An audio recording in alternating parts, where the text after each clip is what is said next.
Muchas gracias por asistir.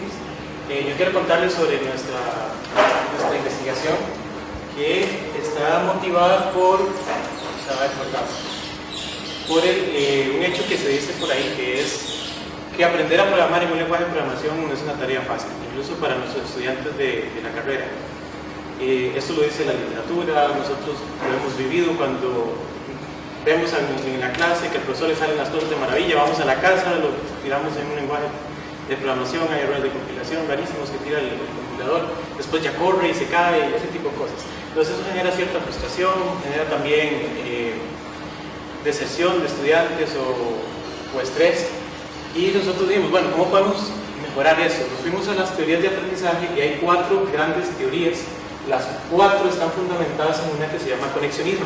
El conexionismo establece que el aprendizaje se realiza por asociación o conexión de conceptos. Se puede ver desde muy bajo nivel, son conexiones de neurones, hasta muy alto nivel, como dice el constructivismo, hablemos de conceptos. Entonces, yo les doy a ustedes un nuevo concepto, ustedes van a buscar dentro de su memoria conceptos con qué asociarlos. ¿Cómo son los conceptos que nosotros tratamos de que nuestros estudiantes aprendan?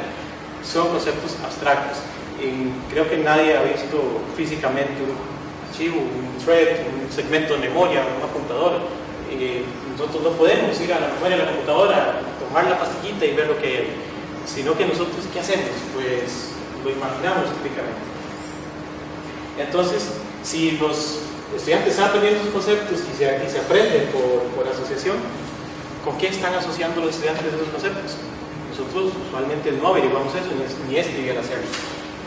Muchos puede quedar una carga en la imaginación del estudiante, y eso es un potencial escenario para hacer asociaciones no debidas, asociaciones débiles o muy buenas. Entonces estamos aquí. ¿Con qué conectan nuestros estudiantes estos conceptos abstractos? Pues mucha carga puede quedar sobre la imaginación.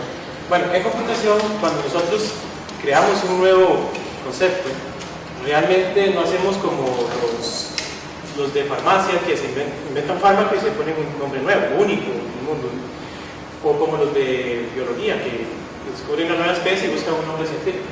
Nosotros lo que usamos son términos que ya están en el lenguaje. Por ejemplo, si lo vemos, todos estos términos que están aquí, un carrito de compras, cuando ustedes van a Amazon y usan el carrillo que está ahí, no es un carrito de compras de supermercado real, es algo que se parece al carro del supermercado. Bueno, eso realmente es una metáfora, no es el concepto real. Nosotros estamos representando una cosa abstracta con un concepto que conocemos en la vida real. Bueno, el carrito de compras, el ratón, esto no es un animal, es en el fondo una metáfora del ratón. El servidor, un puerto, un archivo, un árbol. Nosotros no tenemos árboles en la memoria, pero hablamos de eso. Conceptos de programación como una pila, una fuga de memoria. No es que la memoria se va de la computadora, tampoco. En el fondo, todos esos son metáforas. Bien, estos conceptos abstractos que nosotros hablamos son metáforas, y la metáfora tiene significado en el idioma, es una figura literaria, pero además en el constructivismo se dice que es una forma de pensamiento. Yo estoy tomando un concepto que conozco para representar otro. Entonces, es una representación de un concepto, en este caso abstracto, como uno más familiar, que comparte características fundamentales y que le permite al estudiante usar el concepto familiar para inferir características del concepto abstracto que está ocurriendo en la computadora. Bueno, ya existen metáforas en computación y se usan por doquier. Nosotros proponemos trabajar con algo más elevado, es tomar toda una familia de metáforas, una familia de conceptos metaforizados para explicar los mecanismos que están ocurriendo en la computadora a la hora de programar. Bueno, existe una figura literaria en el idioma para hablar de sistemas o conjuntos o secuencias, como es el diccionario de RPM, de metáforas. Eso sería una alegoría. Entonces, aquí hay un diagrama tipo UML donde se ve que una metáfora es una analogía, pero también no es una alegoría. Solo que la alegoría es un conjunto de metáforas. Entonces nosotros vamos a proponer una alegoría o alegorías de tal forma que puedan, o no sé, ayudar a aprender esos lenguajes, esos conceptos de los lenguajes de programación. Bueno, la idea es darle a los estudiantes estas alegorías o conjuntos de metáforas con la intención de que ellos jueguen con ellas, ellos las programen y sean ellos quienes infieran las características fundamentales de los conceptos abstractos de programación. Uno podría venir a la clase y dar la alegoría o la metáfora, pero es un poco más conductista. Bueno, ya hay algunos sistemas existentes basados en videojuegos que utilizan metáforas, pero sus metáforas, por ejemplo, Robocop es para unas guerras de tanques, donde el estudiante tiene que programar su tanque, darle inteligencia, estrategia para derrotar a los de los compañeros o los del profe o los que hay en el mundo. Pero el tanque en sí es un tanque, trata de representar un tanque de la vida real. Yo tengo que programarlo. No es una metáfora de ningún concepto de programación, no representa un apuntador, un thread o alguna de estas cosas. Igual ocurre con todos los demás. Bueno, entonces nosotros proponemos una metodología que es alguien que siga estos pasos va a terminar con un videojuego o algún sistema lúdico que utilice metáforas o alegorías de conceptos de programación o conceptos abstractos. Esto puede generalizarse a más cosas, pero nosotros estamos trabajando con conceptos de programación. Entonces, ¿qué hacemos? Bueno, usted escoja los conceptos que usted quiere metaforizar. Busque conceptos de la vida real que compartan características similares a estos. Proponer una idea de videojuego con los conceptos familiares. Después, si hay otras cosas que usted puede agregar con nosotros, agréguelos. Valide la idea con expertos, ahí van a recibir muchas críticas, implemente el videojuego y evalúe. Bien, entonces nosotros seguimos la metodología. Lo primero es escoger los conceptos para metaforizar. Lo que hicimos fue preguntarle a los estudiantes dos cosas en una encuesta. ¿Cuáles son los lenguajes de programación que ustedes más usan? Y esta encuesta se hizo en varios cursos relacionados con programación de la carrera, dígase programación 2, estructuras de datos, bases de datos 1 y 2, ingeniería de software 1 y 2. Entonces, estos son los cursos, solo con los nombres en inglés. Entonces puede ver que los estudiantes empezarán en programación 1, CS1, con Java, pero la encuesta empiezan en CS2, después toman C++, hay una decaída de Java, y después al final de la carrera vuelve a subir Java. Y es muy normal que conforme llegue al final de la carrera otros lenguajes tipo SQL, JavaScript, PHP vayan surgiendo. Entonces los otros que no están ahí, están en una sola categoría, empiezan a crecer. Bueno, si uno ve a gran escala aquí, el lenguaje más usado es C++, por lo menos en esta etapa de la carrera. Y también les preguntamos en ese lenguaje cuáles son los temas más difíciles y a la vez útiles para aprender. Y salió eso. Nos interesan, aquí varios temas. Nos interesan temas que tengan las dos cualidades, que sean difíciles y que sean útiles. Por ejemplo, el manejo de la biblioteca estándar es algo considerado muy útil, pero no es difícil de aprender. Es decir, si no es difícil de aprender, no dejamos que ellos lo aprendan. Atendemos mejor los que tengan las dos, entre más grandes, esas dos variables, lo que hicimos fue multiplicarlas y salió este indicador de acá. Y lo ordenamos este gráfico del mayor al menor. Entonces, este sería el tema más relevante para abstraer o para metaforizar. La programación concurrente. Realmente no es un tema que se dé en el curso.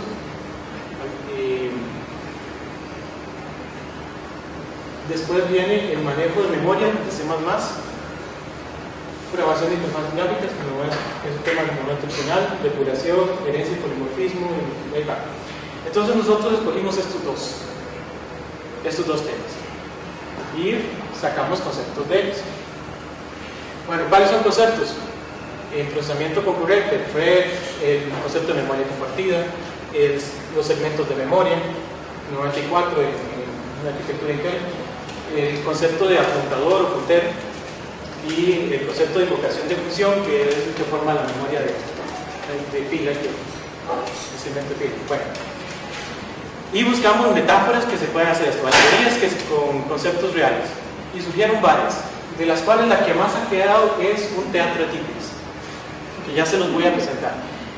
Con esos conceptos inventamos un juego, o que parezca juego, o por lo menos un ambiente de desarrollo lúdico. Y le pusimos así hasta el titiritero en inglés, el puppeteer, el plus del semáforo. Bueno, esto sería un escenario que vería el estudiante al cargar el juego. La intención es que el estudiante pueda crear sus propias obras de teatro de títeres. Entonces, al inicio esto va a estar, aquí se escribe el código, esto va a estar pasivo. El estudiante tiene el rol de ser un libretista, un guionista. El titiritero va a seguir al pie de letra lo que diga allá, el guión, el libreto. Solo que ese libreto no se escribe ni en inglés ni en español, sino en C++. Este escenario representa a la computadora, o realmente el programa corriendo en la computadora. El escenario tiene varias partes. Esto sería el análogo al segmento de código de la computadora. Estas dos partes de aquí son dos segmentos.